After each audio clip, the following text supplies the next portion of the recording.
போயிடுச்சுன்னு சொல்றோம் இல்லையா? உயிர் போயிடுச்சுன்னு சொன்னதும் அதுதான் நான் எப்பயுமே சொல்லுவேன், நம்ம முன்னோர்கள் வந்து மிகப்பெரிய அறிவாளி. ஏன்னா ஒரு ஆன்மா உள்ள வரணும்னா அது வரத்துக்கு ஒரே வழி வந்து, அதுக்கப்புறம் வந்து வாயில ஏன் துளசி வில்வம் இல்லை வெத்தலை பார்க்க வைக்கிறாங்கன்னு பார்த்தீங்கன்னா, நம்ம உடம்புல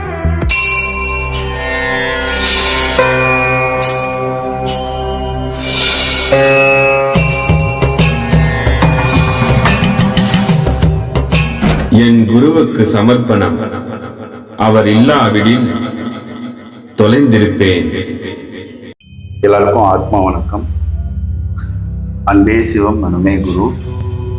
நான் உங்கள் மணிகண்டன் பேசுகிறேன். இது என் குரு பிரம்மஸ்ரீ நித்யானந்த சுவாமிகளுக்கு சமர்ப்பணம்.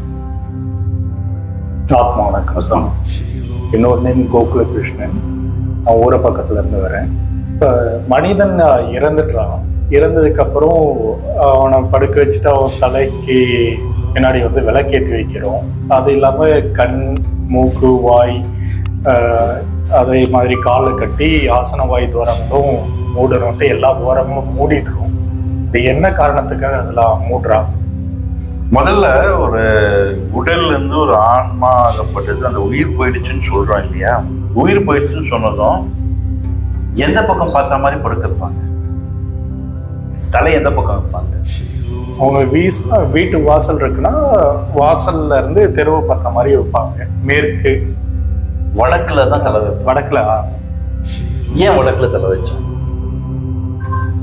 ஏன் அந்த பக்கம் தான் வைக்கணும்? அதுதான் நான் எப்பயுமே சொல்லுவேன், நம்ம முன்னோர்கள் வந்து மிகப்பெரிய அறிவாளி. பூமியில வடக்கு பக்கம் தான் ஈர்ப்பு வந்து அதிகம்.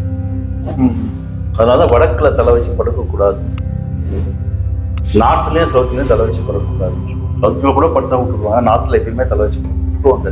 வீட்டுல பாட்டிங்கெல்லாம் இருந்தாங்கன்னா வந்து, என்னடா வடக்குல படுக்கிற, திரும்பி போடுடா, இந்த பக்கம் போடுடா அப்படின்னு சொல்லி கேட்டுருக்கீங்க. நம்ம புராணம் சொல்லுவாங்க.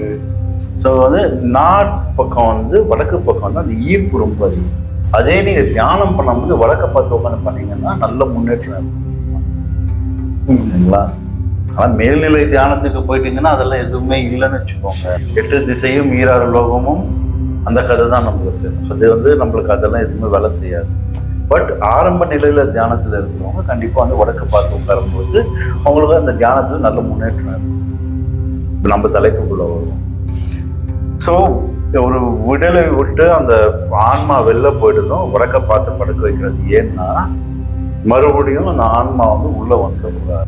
ஏன்னா ஒரு ஆன்மா உள்ள வரணும்னா அது வரத்துக்கு ஒரே வழி வந்து தலை போகுது. ஏதாவது பிறந்த குழந்தைய கூட தலையை தொட்டு பார்த்தீங்கன்னா பள்ளமா இருக்கும், சாஃப்டா இருக்கும். உங்கள் பையனை கூட தொட்டு பாருங்க, பள்ளமா இருக்கும். தொட்டு பார்த்தீங்களா? ஸோ பள்ளமா இருக்கும், சாஃப்டா இருக்கும். அந்த எலும்பு வந்து மூடி இருக்காது. ஸோ அந்த ஆன்மா ஆகப்படுது உள்ள வந்து அகாரம் உகாரம் அகாரம் அதெல்லாம் நம்ம பார்த்து வீடியோ வந்து சேர்ந்தது முன்னாடி வீடியோலாம். ஸோ என்ன ஆகுதுன்னா அந்த உடலை அப்படி படுக்க வச்சிருக்கோம், அந்த ஆன்மா வந்து மறுபடியும் உள்ள வரத்துக்கான வாய்ப்புகள் நிறுத்தப்படுது. 2வது விஷயம் என்னன்னா, அந்த 5 புலன்களையும் வந்துட்டு அடக்கிடுவாங்க. மூக்கு மூடிடுவாங்க, கண்ணை க்ளோஸ் பண்ணிடுவாங்க. கொஞ்சம் பேர் காதில் கூட பஞ்சு வச்சுருவாங்க. வாயில் வந்து துளசி வில்வத்தை சேர்த்து இல்லை பாக்கு வைப்பாங்க. ஸோ அதெல்லாம் வந்து வாயில் வச்சுக்குவாங்க. ஏன்னா வந்துட்டு இந்த ஆன்மா ஆகப்பட்டது மேல் வழியாக போக முடியாதுன்னு தெரிஞ்ச உடனே வேற ஏதாவது ஒரு துவாரம் மூலயமா இந்த மனதை இயக்க முடியுமான்னு ட்ரை பண்ணுவோம். ஓகேங்களா? ஸோ இந்த மனதை இயக்க முடியுமான்னு ட்ரை பண்ணும்போது, இந்த மனதை இயக்கணும்னா எனக்கு இந்த 5 புலங்கள் வேலை செய்யும். 5 புலங்களை அடிச்சாச்சு.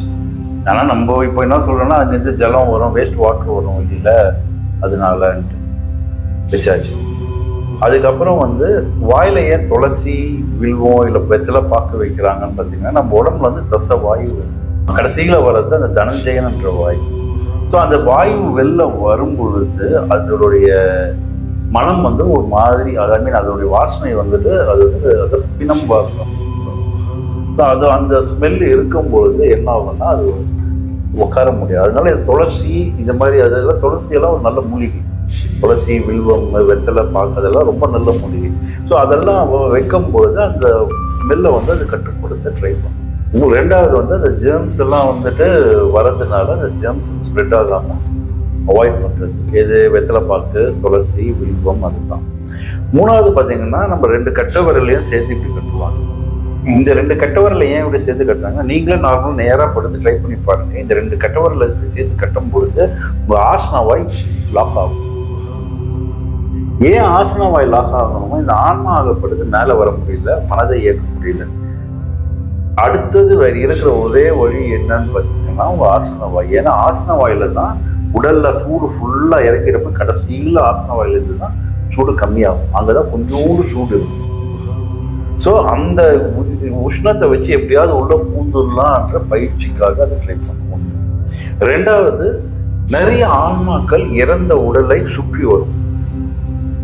சுற்றி வரும் பொழுது ஆகா ஒரு உடல் இருக்கு, எப்படியாவது நான் இந்த உடலுக்குள்ள போயிட்டு என்னுடைய தேவையை நான் பூர்த்தி செஞ்சுக்க முடியுமா என்ற முயற்சியில இந்த உடலை விட்டு போன ஆன்மா இல்லாம மற்ற ஆன்மாவும் அதை சுற்றி வரும்.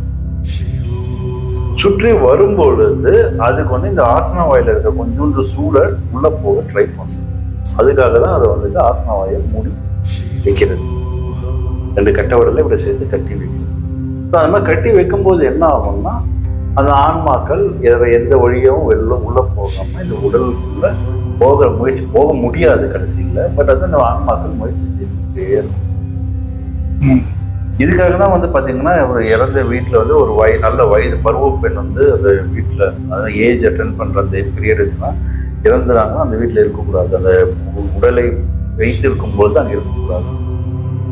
அதே மாதிரி கர்ப்பிணி பெண்களும் இருக்கக்கூடாதுன்னு சொல்லுவாங்க. ஏன்னா அந்த இடத்துல நிறைய ஆன்மாக்கள் அந்த உடலை எடுப்பதற்காக முயற்சியில் இருக்கும். இது பருவ பெண்கள் அந்த மாதிரி இருக்கும்பொழுது என்ன ஆகும்னா அப்போ அவங்களுக்குள்ள போக முயற்சிகள் நடக்கும். அவங்களுக்கு ஆல்ரெடி ஆன்மா இருக்கு இல்லையா? அதாவது அந்த ஆன்மா இந்த வெளியில இருக்கிற ஆன்மா இந்த உள்ள இருக்கிற ஆன்மாவை டாமினேட் பண்ணி கண்ட்ரோல் பண்ணணும். ஓகேங்களா? இது இன்னொரு பெரிய டாபிக். எப்படி பேய் பிடிக்குது அந்த டாபிக் பற்றி மறுபடியும் தனியாக பேசும். ஓகே, அதே மாதிரி கர்ப்பிணி பெண்களுக்கு உள்ள சிசுன்ற அந்த குழந்தை இருக்கு, அதை போயிட்டு அதுக்குள்ளே எப்படியாவது போயிடலாமா ட்ரை பண்ணும். அதுக்காக தான் கர்ப்பிணி பெண்களையும் பருவமடைந்த பெண்களையும் இந்த பிணம் இருக்கும் இடத்தில் ரொம்ப நேரம் வைக்க மாட்டாங்க. வச்சுட்டு உடனே கூப்பிட்டு தூரமாக நிற்க வச்சுட்டு. இதுதான் இது கட்டுற முறை. இதுக்கு தான் கட்டுறாங்க, இதுக்கு தான் துளசி வைக்கிறாங்க, எல்லாமே பண்ணுறாங்க. இப்போ வடக்க பார்த்து தலையை வச்சாக்கா அந்த ஆன்மா ஈர்ப்பு விசை இருக்கு. ஆமா, சரிங்களா? ஆத்மா என் குருவுக்கு சமர்ப்பணம். அவர் இல்லாவிடில் தொலைந்திருப்பேன்.